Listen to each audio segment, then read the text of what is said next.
Please get ready for a dictation of transcription number 268 from Sir Kailash Chandra magazine.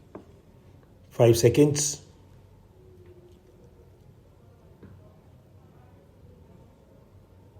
Start. When I move this resolution, I am aware that it will not be received kindly by certain sections of the House. We have heard arguments for rationalization from interested party people, and we have heard statements from the spokesman of government. Nevertheless, I am happy that this House has today an occasion to discuss this problem.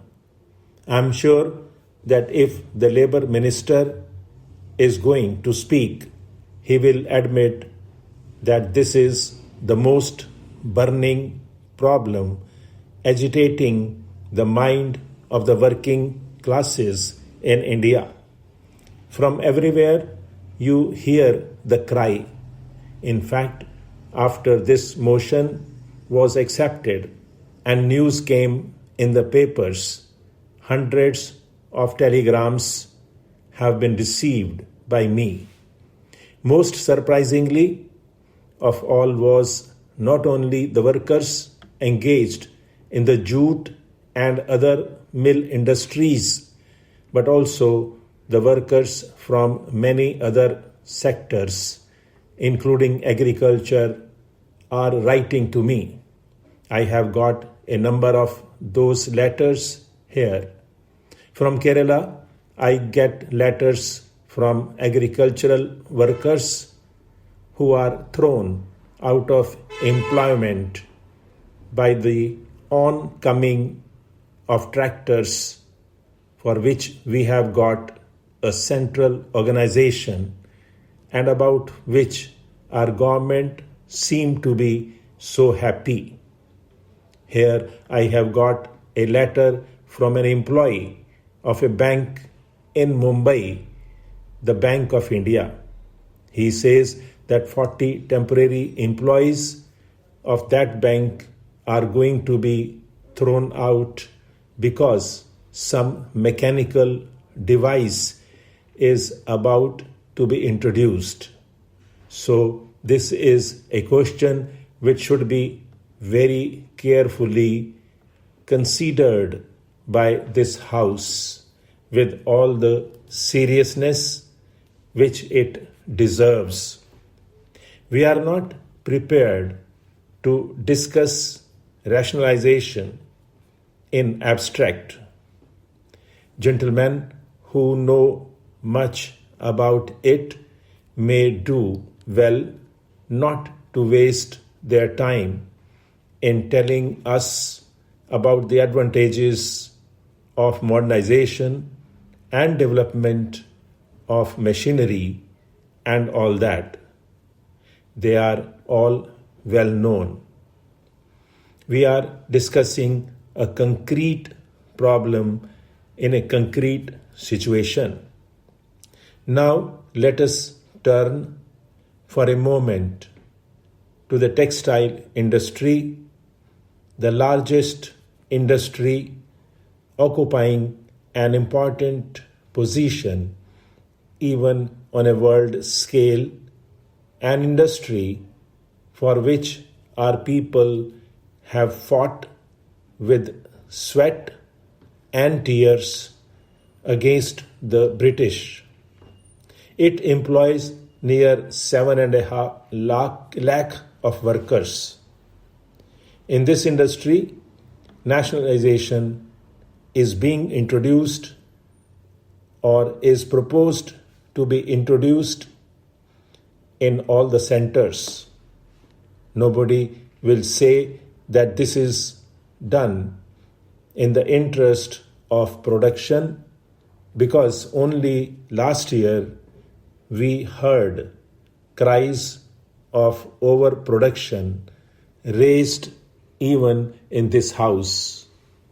Textile is one of the few sectors where the targets laid down in the 5-year plan have been exceeded. Its problem, therefore, was not one of fall in production, but of overproduction. And in 2003, we saw the picture of total or partial closure of mills. At that time, our government, of course, standing between the capitalists and the workers, did not remain quiet. They immediately responded to the complaints of the capitalists. Concessions were freely granted. The export duty on cloth was reduced, and the excise duty on medium and coarse cloth was raised, hitting the vast majority of the consumers. But to the government, that is a minor matter. Neither the mill owners nor the government thought of the consumer then. Both now speak for nationalization in the name of the ordinary consumer. The mill owners do not want more profit. That is not at all the objective. The problem before the textile industry, as made out, is not one of fall in production, but overproduction. Now let us come to the attitude of the government with regard to this. Statements have appeared from government spokesmen from time to time purporting to protect the interests of the workers, prevent unemployment, etc. For example, in February last, the Minister of Labour told pressmen in Calcutta that government would not allow any rationalization or mechanization which would result in retrenchment. He said the Planning Commission had formulated schemes in this respect, and there was no idea of improvement which would result in the retrenchment of even a single worker. But the Labour Minister of Uttar Pradesh, speaking to pressmen in Lucknow, said that there was nothing like a government rationalization scheme. He said that the employers had prepared a scheme and the government's efforts were to see that a formula agreeable to both labor and employers should be worked out.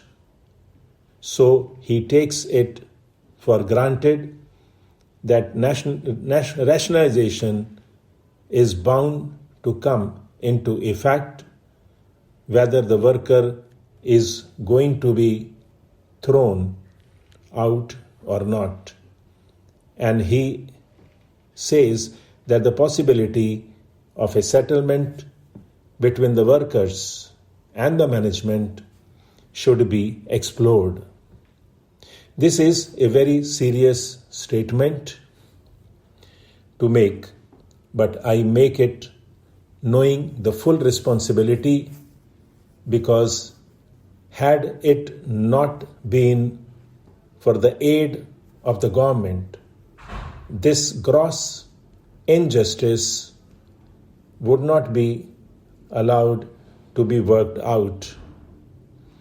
The moment the workers who are thrown out get together in their trade unions and make their protests in the name of law and order, they are prevented from pursuing their efforts, and their families are doomed to poverty and so many other hardships.